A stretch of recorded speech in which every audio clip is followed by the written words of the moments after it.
All right, looks like we are officially live. Hello, everyone. Hope y'all are doing well. Waiting for our guests to come in here to have this great conversation. We're going to talk about wealth and money. If you like money, if you want more money, do me a favor, drop something down, drop a comment down, a like, a share, drop this in someone's DM, please. I'm trying to add her. I always have trouble adding someone. All right, can you send me a request? There we are. I might invite. All right, yeah, I see some folks joining. Yeah, drop them dollar signs. If you want to learn more about money, wealth. There we go. Hey, Hey, how you doing? I'm good. How are you? I'm doing good. Yeah, no complaints. Just busy, but that's what people do, right? Listen, busy is good. Getting ready busy, for busy Thanksgiving. making money. Huh?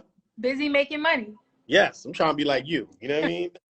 No, we can help each other. We definitely gonna talk about that. Yeah, absolutely. All right, so I do see some folks joining. All right, great. Yeah, drop something down, like an emoji, money, something like that. Delonda, thank you so much for being here. Jessica, thank you so much for joining. Great. So before we get started, well, as we get started, for folks that don't know who you are, which will be crazy, but for folks that don't know who you are or what you do, just give people like a little brief background. Yes, yes. So I'm Dayanna Reeves. Hi, everyone. Thank you all for tuning in. I'm a financial strategist and an investor. So basically, what I do is I help people build wealth through three aspects, and those three aspects are financial planning, retirement planning, as well as real estate investing. So my background, as far as degree wise, is in healthcare administration and management. I since left the healthcare industry back in 2018. I took a leap of faith by trying to what I call chase my dream, and at the time was more so real estate and finance.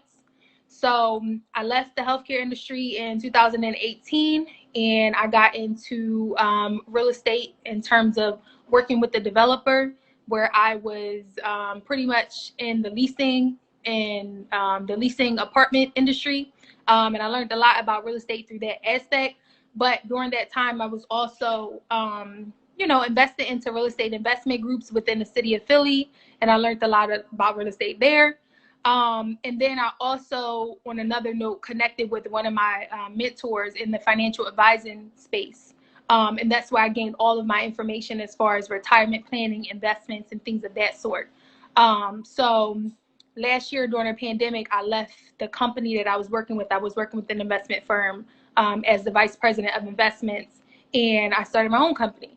So I've been, doing my thing for a little over a year now. And like I said, I'm just here in the space of educating you all, answering any questions you may have about those three aspects: the retirement planning, financial planning, or the real estate investing. Definitely. Well, congratulations for you Thank doing you. doing your own thing. I know that's difficult. I know it's a lot that goes into that. So we definitely want to celebrate you, with that. So I'm definitely curious, what made you want to take that leap of faith? You know what I mean? Like from, I didn't even know you did healthcare administration and all that type of stuff. Like I just know you as doing, wealth stuff, real estate, Right. and stuff like that. So like Yeah. initially, what made you want to take that leap of faith and like actually do that? So when growing up, a lot of us kind of have a similar story in terms of you go to school, you get a good paying job, you buy a house, you buy a nice car, you start a family, like the traditional American dream, right? So I was doing all of those things. I was doing those things that people told me I needed to do to be successful, right? So I went to school, got full scholarships for both of my degrees, went and worked in my career field, which, like I said, was healthcare administration. I have my master's in public health with the focus on healthcare administration and business. And I worked in the healthcare industry as well as at the hospitals. And I literally just hated what I did. Like, it was a little bit too corporate for me. Like, I'm a creative, so it's like I want to make my own rules. I want to do certain things a different way. And it was like I was just experiencing that whole thing. And I had to be, I want to say I was like 25 or so at the time. 24, 25, around that area, around that age range. And I just was like, I just wasn't happy. And something didn't sit right with me with like going to work every day, making good money. I mean, now that I think about it, it wasn't that good of money that I thought. It was okay money. And I just, like I said, I wanted to do something that I really loved and that I was really passionate about. So how I really found my focus and my passion in real estate and finance, was one, it was something that I just couldn't stop doing. Like I was always at networking events. I was always interested in going to these places where I was surrounded by people who was doing real estate and finance. So I was like, something is like clicking with me in that specific industry. So then I also did like this exercise that someone told me about, and they were like, to really try to tap into your passion, ask the closest people to you, what are the things that you talk about the most that you don't stop talking about? Like, even if you're like out at dinner or you're just going like wherever, you're having general conversation, what are the top things that you talk about in your everyday life? So the things that came back was wealth building, financial freedom, and real estate. So I was like, yo, y'all right. Like, those are the up, right? So I'm just like, yo, like something just clicked in my mind and was like, okay, I'm young, I don't have children, I don't have anything that's tying me down. So I'm able to kind of step out on faith and take that leap of faith to really go after what I really want to do. What's the worst that can happen? That's how I was looking at it. I'm like, what's the worst that can happen? Like, I have 2 degrees, I can go back and get a job. This job loves me. If I want to come back, they will hire me tomorrow. So Right. you know what I mean? Like, I was just in my head, I was like, what's the worst that can happen? So that's pretty much how I knew I needed to take the leap of faith. I kind of started tapping into some of the things I was really, really interested in. And like I said, I found my passion in real estate and finance. And of course, like I was doing all of those things because I wanted to make money. I wanted to be successful, but I was like unhappy. So I had to make a change there. So that's kind of how I made my move. Yeah, that's great. That's very similar to me, honestly. I worked in corporate out in like Vanguard, outside of Philly, for like years and stuff, and I just wasn't happy. Like seriously, like I made, like you said, at the time, good money, good benefits, 401k, all that type of stuff. But I just wasn't happy. Like I didn't want to play politics. I didn't want to go up the corporate ladder. If I wanted to take off, I didn't want to have to ask anybody, like all that type of stuff. So I definitely did the same thing, like took a leap of faith. And it came down to was like I was really getting miserable. And I was like, all right, what do I got to do so I'm not homeless? Like I know I'm not going to be able to live the same lifestyle in the beginning when I first left my job. You know what I mean? Like I couldn't go out Mm-hmm. like that. I wasn't going on vacation like that. Like I wasn't going out, spending a lot of money and stuff like that. But it was like, Right. what do I do so like I'm not homeless? So I can just pay minimal bills, then everything else, like I'll figure it out. And that's important. And I think for anybody watching this or you're watching a replay, because a lot of people hit me up and like, I want to leave my job. They probably do it to you. I want to leave my job, but like, I don't know. It's like, I kind of want to, but I don't Right. know what to do. They may have, you didn't have children and stuff. So that definitely gave you, more of an opportunity and like, okay, it's just yourself. But I know people that have families or have jobs, or you might want to do it, but your spouse not on board. But at the end of the day, like if you got a deeper purpose, like you got to go and do it. Like, I'm sorry, like you got to take the leap of faith. You can't be looking back like, oh, I coulda, woulda, shoulda. It's so much more opportunity out here. Like I've been able to make way more money than I used to make at my corporate job. So I just think, you just got to make the leap of faith, and we definitely want to celebrate you for doing that too. Thank you. I appreciate it. Same to you. Yeah, that is major because, like you said, a lot of people are afraid. A lot of people have different things, restrictions, I call them, holding them back a little bit. And it's not going to be as easy for people who have a little bit more restrictions, but it's definitely possible. There are ways that you can plan to leave your job and not just try to just jump. Because I'm not, I, Yeah. but like, I don't recommend just Yeah. jumping. I jumped few puddles and like I had to swim my way out of some stuff. So it was like it was okay, but if I could have done it over, I would have did it slightly differently. So I don't advise people to just make the jump because we all have responsibilities. We're all adults here. We have to pay bills. We have things to keep up with. But like I said, there are things you can be doing to prepare yourself now that can cut your, you can cut your years at your job, 5 years, 10 years, who knows? Whatever your goals are, you can be planning now to make those things happen. You know what I mean? Like, it's not necessarily this Instagram culture gives us like this idea of wanting things and wanting success like a microwave, right? You can just put it in a microwave and then voila, you're like successful. But people don't talk about the things that led them to that success. You know what I mean?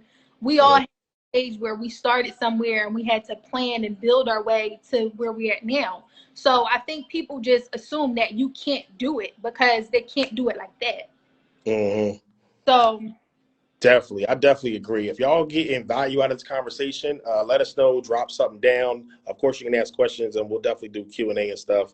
And I definitely want to thank you because you have been low key, not even low key, just supporting me for like a while now. You know what I mean? Like for real, just like my book and just other stuff, courses. I do webinars. I will see you on there and stuff like that. So I definitely appreciate you and wanted to say thank you publicly as well. I appreciate it. Yeah, you've been giving value for so long. I think I found you on Facebook through just mutual people, and when you were talking about a lot of different things, but then you start getting into the advertisement and stuff like that. And like I said, we can talk offline, but we can definitely help each other scale in some areas and definitely like turn up on that business side. So yeah, I'm looking forward to it. We'll talk about that. Don't worry.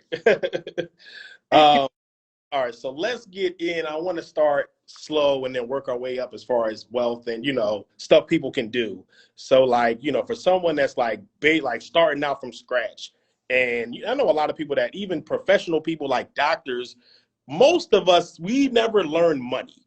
Like we never learned financial literacy. We never learned wealth. We may have learned how to get a job or get income, but not like wealth or investments or stocks or real estate, and stuff like that. So like for someone that's like completely new, I have no investments, I may have income, I may not, but like what is like the starting place that you would say? So I typically say it starts with your financial foundation. And what I consider your financial foundation is your income, your budget, and your credit. Those are three areas that you can look at right now. These are actionable items where you can go look at, like, how much income am I making? What's my credit like? What do I have a budget? If you don't have a budget, you need a budget, because I can tell you right now, the more money you make, the more you're going to spend if you don't know what's coming in and what's going out. So for someone who's literally just starting, you should be looking at those three things: your income, your budget, and your credit, right? Your income, based on your income, if you need to be making more money, maybe you need to look for a higher paying job, maybe you need to negotiate a raise at your job, right? Maybe if you run a business, you need to start marketing more. Hit up Ryan, try to get that marketing up so you can start. Right.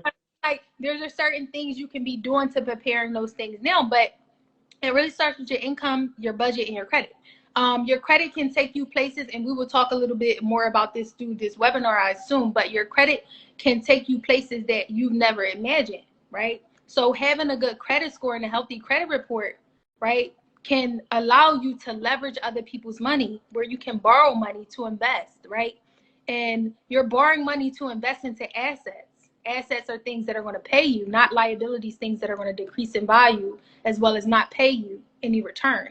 So your income, your credit, and your budget, those, like, for a very beginner, that's where you need to start. You need to evaluate those three things and see what may be missing in those three things. Like I said, if it's your income and you're not receiving enough income, then maybe you need to negotiate maybe a higher paying job or a side hustle or something where you can start bringing in more income. Uber, Instacart, all of these things where you can start making money, right? We can think about these simple ways where we can just start bringing in extra coins, right? So that we can get to the next level, because we have to think of this as like a ladder, right? We're not just walking up a ramp, we're climbing the ladder to wealth, right?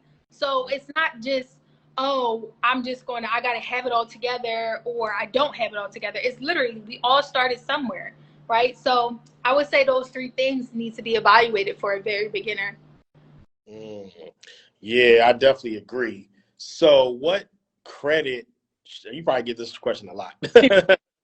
What credit strategies do you recommend? Do I just hire someone? Do I get a credit card? Do I get a secure line? Like what, do I pay off my debt? Like what, basic tips, I guess, would you have to boosting your credit? Yeah, so it really depends where you are. If you don't have any credit, then you can try applying for one credit card. I say try applying for one credit card because the thing is, if you apply for one credit card and they deny you, the chances are other credit cards are probably going to deny you. So what they're going to recommend is that you start with a secure card. A secure card is basically where you using your own money to have a credit card, right? So if you go to your bank and you say, hey, I would like to do a secure card because I want to start, I'm going to buy a house in a year, so I need to start building up my credit. I always tell people when you go to these banks, go in person to try to build a rapport with the person you're working with, because I've gotten things when I had credit score in like the 580s, like less than 600, just by going to the bank and sweet talking my way and telling them, what I'm trying to do, because banks are in the business of lending money, right? Right, So right. if you go there and you build a relationship with them and let them know, hey, I'm trying to, I want to buy a house within a year. I want to build my credit. They're going to look at you like a different type of person than if you're just applying online or you're not going there to talk to them. So you may have to go in there and ask for a secure credit card. What they're going to do is they're going to tell you have to put $300 or $500 down. So they're going to put that on a credit card for you. And then you're going to use that card as a credit card. So you would use it for gas or use it for groceries and you pay it right back. So now you're building credit. You're showing the bank that you're a responsible borrower and you're able to manage a credit card. So what's going to happen within 6 months or so, 6 to 9 months, depending on the bank, they're going to, basically graduate you to a regular card, like an unsecured card, right? So you're in the game, right? Now you're in the game and you're like, okay, well, now I have a regular credit card. And once that happens, I'm telling you, you're going to start getting offers in the mail from other credit card companies that want you to also be a credit card holder. Yeah. So that's like an easy play. That's why I said like it takes some preparations. You may have to, have 6 to 9 months or whatever, but that 6 to 9 months is going to pass anyway. So you might as well work on it now than trying to wait to work on it later. So the secure card is something for someone who doesn't have any credit at all, right? You're going to probably need a secure card to really start. And there are other places like self lender where it's like an online thing where you can sign up and they'll also give you a similar card basically secured so that they're reporting your payments back to the credit bureaus to build up credit, right? So the secured way is good. For someone who has credit but it's like they owe a lot, they may be in collections, they may have like all of this debt that's unpaid, you're actually in a worse situation than someone who doesn't have credit. Wow. Right? And I say that because now you're probably most likely either going to need credit repair or you're going to need to learn how to do it yourself.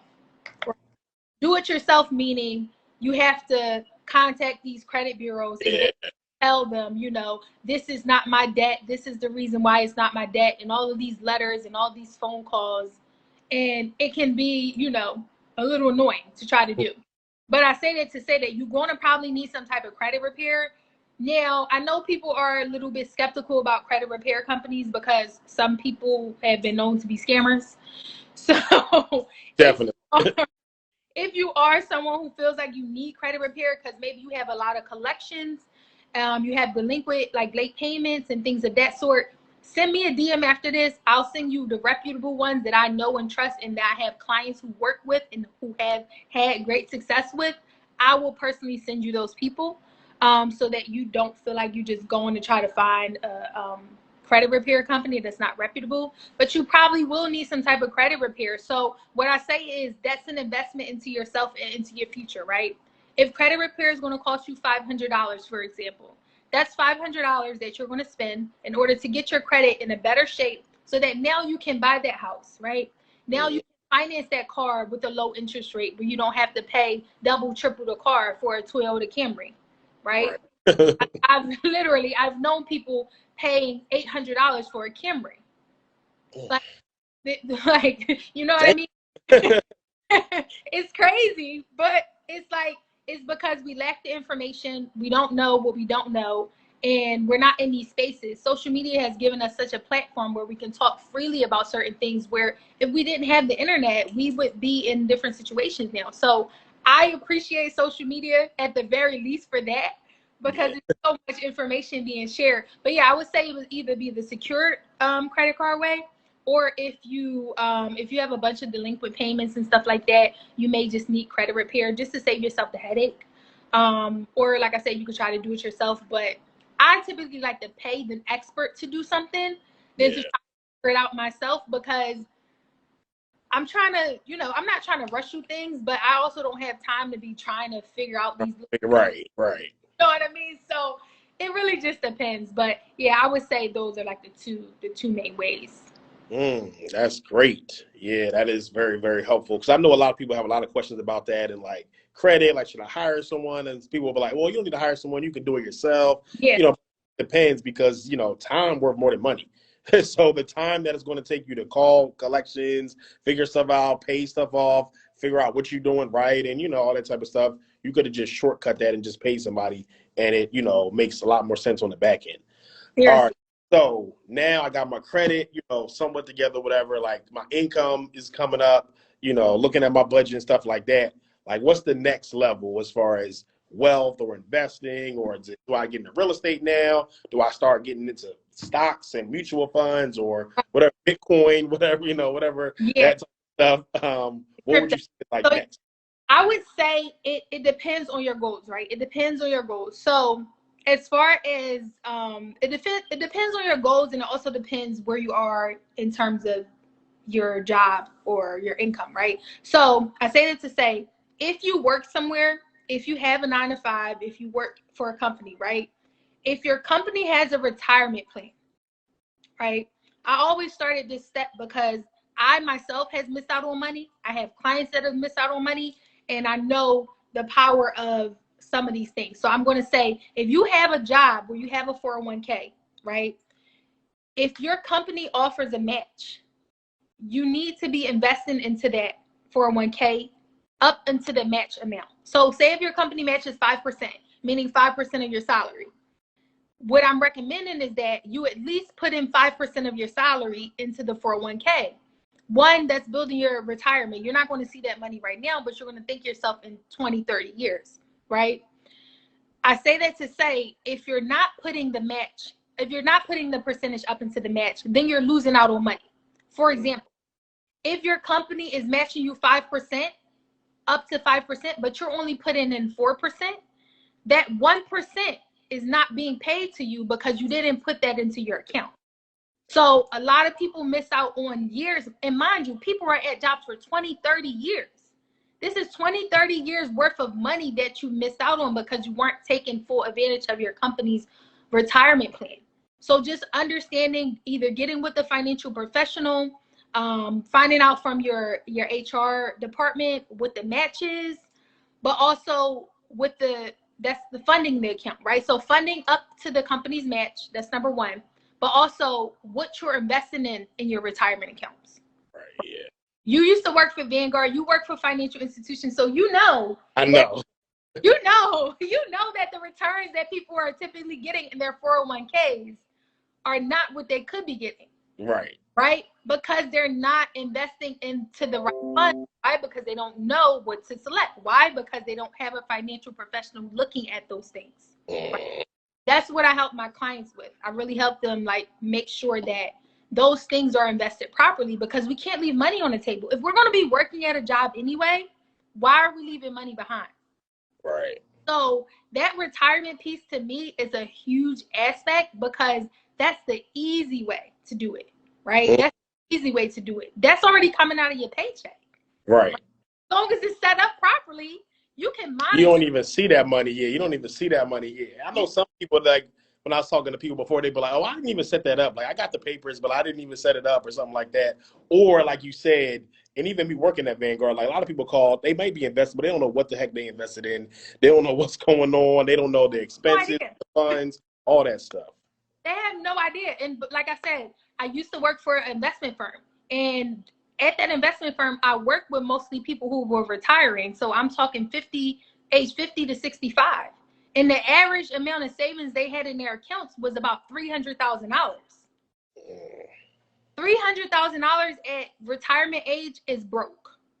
Right. Oh, yeah, definitely. That's broke. So that's like they were in really, really like sad situations where a lot of times we couldn't help them with much because time is very important with investing. Investing takes time. So for your money to grow, you need time. So if you're already at retirement age and you didn't do these things early on, then you're already pretty much in a bad situation, right? Mm. So I really focus on that retirement phase of things and not missing a company's match, right? That's one way you can do it, right? Start for a beginner after the first financial foundation stage, right? Um, After that, this is going to depend on your budget too, because looking at how much is going in, how much is going out, you should have some sort of surplus that is, savings, right? That you're saving, because yes, you should be saving 3 to 6 months for an emergency fund, right? That's what's typically recommended. 3 to 6 months of your monthly expenses should be saved towards your emergency fund. That money should just be tucked away. I recommend putting that into an online savings account that's going to give you a higher return, like a city account, or they have a few accounts, but it's different accounts that you can put that money into that's going to give you a little bit more interest in the bank, but you shouldn't be touching that money anyway. So why does it matter if it's in an online savings account? Right. And you have easy access to this money. It's not like you're just putting it into an online account with Citibank and you can't access the money if you need it. You do have that, right? So you have that way. But going back to looking at your budget, how much can you be invested into the stock market every month? How much can you afford to invest, right? We can start small. When I first started investing, I was buying what was my go-to? My go-to was like AT&T. Like they were like cheap stocks, right? I could only afford like $50 to $75 a month. Like that was it. Like based on my budget, that's what I could afford. So, like that's literally where I started. But I thank myself now because we know that AT&T pays good dividends, right? Mm-hmm. So with that being said, the company, for those of you who don't know what a dividend is, when you invest into a stock, you are now a shareholder, right? So being a shareholder, the company will pay you a portion of their profits, typically quarterly. So for every share you own, that's more money in dividends that you're getting on a quarterly basis. So when I talk about dividend paying stocks, that's what I'm talking about. I'm talking about not only owning the stock and earning money when the share price increases, but when that dividend payout hits, that's also income for you. So based on your budget, how much can you afford to be investing every month, right? We need to look at those things because again, I'm a fan of starting where you are. You don't have to jump into trying to invest in a flip, right? You don't have to go, oh, I want to be a flipper. I want to be a rehabber. I want to be like, you know what I mean? Like you can get there, but it's certain things. Everyone has to recognize the lane that they're in, right? And there's nothing wrong with being in this lane because you can get to this lane in no time if you do the work, right? So I would say the retirement piece is very important, not missing money from your company's match. Also knowing what funds to invest in by meeting with a financial professional, because guys, your HR department can't tell you what to invest in. They don't have no experience with investments. They don't even know their funds are probably not. Right. They just over here, they're just responsible for giving you the information. All they're going to do is tell you to call your company sponsor, your plan sponsor, which may be Vanguard, Principal, whoever, right? Nationwide, they're going to tell you to call them because they don't have an answer for you. HR doesn't want no parts. Like, so yeah, I would say like those are two of the important pieces. And then third is home ownership, right? Home ownership, investing into buying your first home, right? If you want to be an investor, the easiest way to get into real estate investing is by something we call house hacking, right? House hacking is when you buy a multifamily property, meaning 2 units or more, right? You live in one of the units and you rent out the other. The idea behind house hacking is the other unit that you're renting out is paying for either your entire mortgage or most of your mortgage, where you're pretty much living for cheap or rent free. Yeah. Right. So that's another way that you can get into investing, because when you think about it, that tenant is paying down your mortgage, right? So as that tenant is paying down your mortgage, you're now building up what we call equity in your house. So equity means the difference between what the house is worth and what you owe on the house. So If your house is worth $200,000 and you only owe $100,000, you have $100,000 in equity that now you can set up as your own personal bank, right? You can go to the bank and say, hey, I want to borrow some of that money, because that's your equity that you have in your house. So it's a game, right? That changes the game. So the retirement piece, the starting with where you are with investing into the stock market and home ownership. Yeah, that's important. If y'all getting some nuggets out of this conversation, let us know. I see some more folks joining, and yeah, this is really important. Like especially for entrepreneurs as well. Don't think, oh well, I'm not able to come in where I am, or I'm not, or whatever. Because I know a lot of entrepreneurs that make a lot of money, but they still don't know what to do with it as well. So that's definitely why I wanted to have this conversation. Also, because you don't want to be that person. Oh, we used to make 20,000 a month or 30,000, 100,000, whatever. But all right, what did you do with it? Like, Right. Exactly. what type of investment? Did you save it? Do you have an emergency fund? Did you put it in some real estate? Did you buy a multifamily? Like whatever the case may be. Because I know, especially with COVID and like digital economy expanding, a lot of people making a lot of money. A lot of Black businesses are flourishing and making a lot. But at the same time, like you got to know what to do with it. So that's definitely something that has helped me as I've been growing my business, is having that secret weapon that I had the financial knowledge. I worked in corporate America. I worked with investments. So I know, like, if we have a surplus of revenue or whatever, like I'm always trying to think of different stuff I can put it into, not just trying to, spend it or whatever the case may be. I love that. All right. Someone says, hey, Day, quick question. Can you repeat what you said about companies matching your retirement contribution? Yes, I can repeat it because it's my favorite thing to talk about. So with wherever you work, right, you need to find out from your HR department. This is a simple email or calling them when you get to work or however you reach them. You say, hey, I want to know what the company is matching. What's the company's match, right? They will give you a breakdown.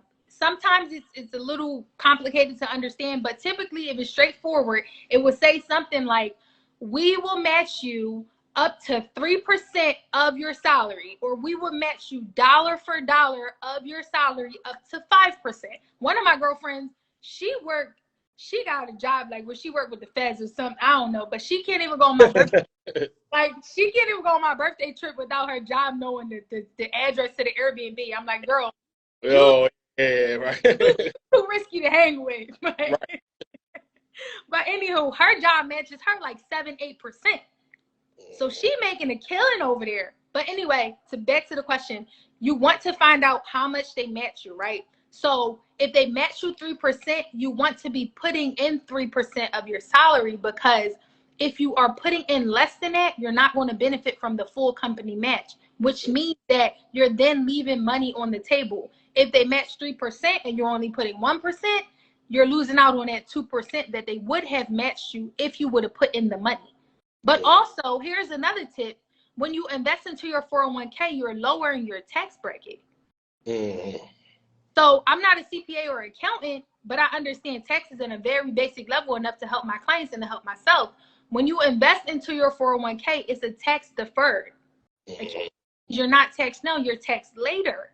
So that money that you're investing into your 401k, you're not paying taxes on it. On it right now, you pay it later in retirement when you begin to take the money out. That's important as well, because there are some times where people, and I haven't looked at the tax brackets in a while, but if you're on like a borderline between tax brackets, your 401k can be the strategy to knock you into the lower bracket. It's enough money. Right? So just for example, just to randomly, because again, I don't know them off the top of my head, because I feel like, as entrepreneurs, there are so many ways to save on taxes. I don't even, but I know, like, say if you're in the 22% tax bracket, for example, and this is public information. So if you just Google tax brackets 2021, you'll see based on your income, if you're single, how much you make, how much you will pay in taxes, right?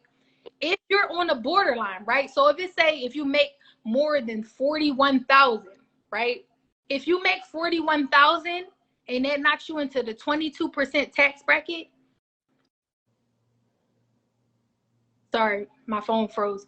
If you make 41,000 and that knocks you into the 22% tax bracket, for example, if you invest $1,000 into your 401k, guess what? Now you make $39,000. So that tax bracket down. So it's literally it's a tax strategy method too that like accountants use to lower tax brackets for clients. So if that doesn't excite you, I don't know what does, because I don't want to give my money away if I don't have to. Right. Definitely. And how many of y'all learned this stuff growing up or in school? I did not learn none of this stuff. That's why I gave the title of this, the title that I wanted to give, because I never learned any of this stuff growing up. You know, my family never taught, no, nothing against them, of course, but my family never talked about this. We didn't learn this stuff in school, you know, never had any of this information. So that's why it's extremely important that y'all taking notes. All right. So my next question is, if you have a favorite, what is your favorite asset class? Now I'm asking, it's probably, I probably know what you're going to say based on what you do. But you know, crazy though, a lot of people guess wrong. Really? Because you know what I'm going to say. What you say? Wait, hold on. What you going to say? Real estate. Wrong. Really? You're wrong. Yes. Wow. I would have definitely said real estate. Most people would guess real estate. Okay, so my favorite asset class is investing into the stock market. Wow. And I say that because my strategy with investing is more so investing, but investing for passive income over time. So I'm investing in companies that pay high dividends, that are known to pay higher level dividends. I have a mix of investment strategies, but I say that this is my favorite asset class because I know by the time I'm 40, which is in my head, that's my retirement age, where I feel like I'm gonna shut everything down. I'm gonna go ghost. You know what I mean? Like that's where I'm gonna be on a beach somewhere and nobody can reach me. At that time period, when I'm 40, I already know what my income is going to be because I'm building my income now through the stock market. Right, yeah. Now, if something was to happen in the stock market, that's cool. But over time, we know that it picks back up where it left off. So my personal favorite asset class is investing into the stock market. And I say that because with real estate, although I love real estate, it's a lot of headache that comes with real estate investing. And if I could pick one, I would pick the easier route. And to me, the easier route is investing strategically for passive income over time, which is the same thing you're doing with real estate investing. So that's why I say that is my favorite asset class. Most people do guess real estate, and I love real estate, and I have some amazing projects approaching for the new year and things like that. And I'm going to continue to do both. But if I say this all the time to my friends, and they be laughing, they be like, "You're not serious." I'm like, "I'm dead serious." I'm like, if I could shut everything down and I literally just had to pick one thing, I would pick investing into the stock market. Yeah, that makes sense. And me personally, I like investing in the stock market better than real estate. You know, that's out of real estate is like the one that I know the least about. You know, and also real estate at the end of the day is still debt. Even though it could be considered good debt, depending if you get a multifamily, whatever, and you can leverage it, but it's still debt. And when you invest in the stock market, it's no debt. So you can just get in. You don't have that debt. Like you said, you can get passive income, dividends, and it literally works for you, and you don't really have to do much. So, you know, I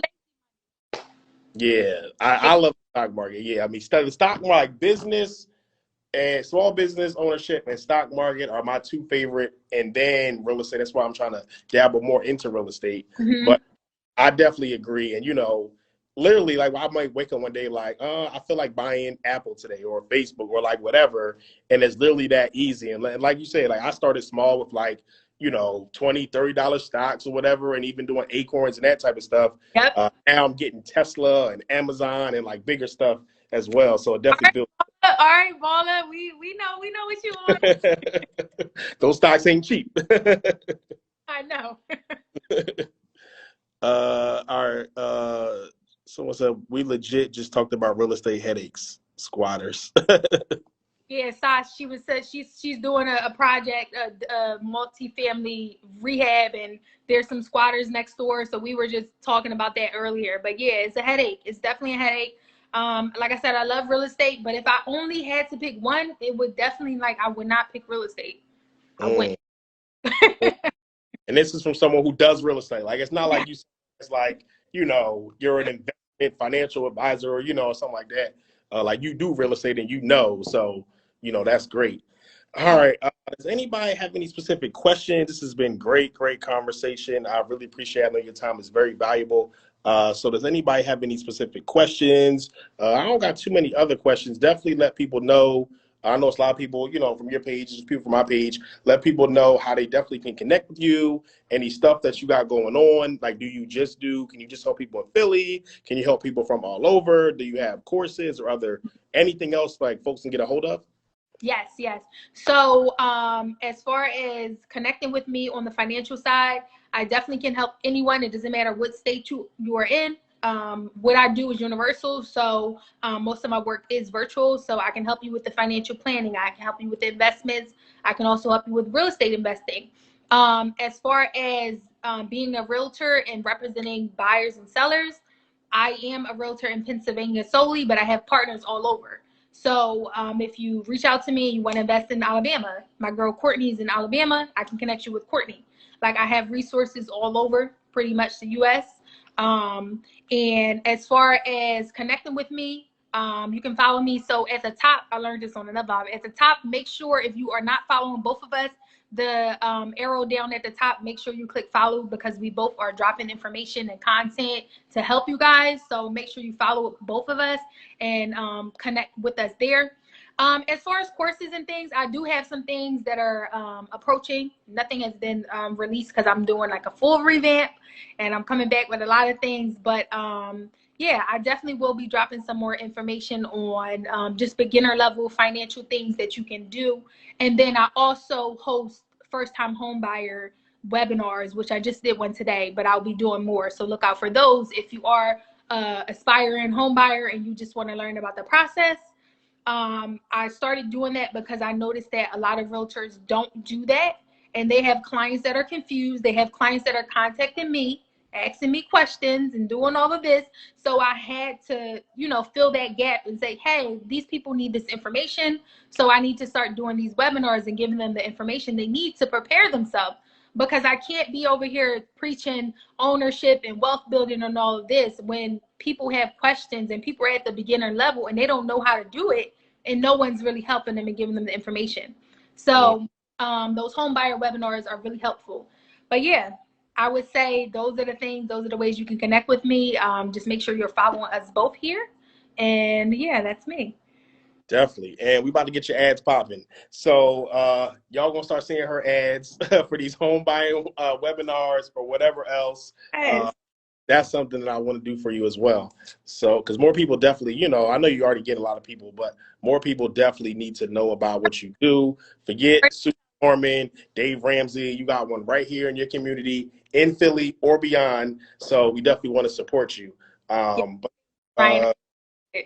yeah, absolutely. All right, Gene says so awesome. Thank you both. Appreciate. Yeah, this was a great conversation. Um, yeah, I think that was all the questions I had. Like, I definitely just wanted you to, talk about like the basics, the beginners for folks that are just getting started, for folks that are a little more advanced. Like, what are your, investment strategies, real estate strategies. I know I've heard a lot of people talk about buy a multifamily first, live in one unit, rent it out, then get like your dream home, whatever the case may be, buy the single home later. I have heard a lot of people talk about that. Yeah. So that's great to just reiterate that information. But yeah, that's pretty much it. If you got any last words or anybody got any last questions, feel free to drop them down. But I definitely appreciate it. I know your time is valuable. So thank you. Thank you for having me on. This was great. I appreciate the questions. Definitely, if you guys have other questions, also, if you want to know the reputable credit repair companies that we talked about earlier, feel free to send me a DM. I will respond to you and let you know who you can connect with so you can get that credit repaired. But yeah, that's all I have. Thank you so much. Yeah, absolutely. Thank you. So I will leave this live on my page. So if someone watches on the replay or you watch after, just drop a comment down. Let us know. Hit her up in the DM. Make sure you follow her. Connect with her. It's not just local, not just in Philly. She can help folks all over. So other than that, y'all have a great night. Yes. Take care, guys. Thank you, All right. Ryan. Bye bye.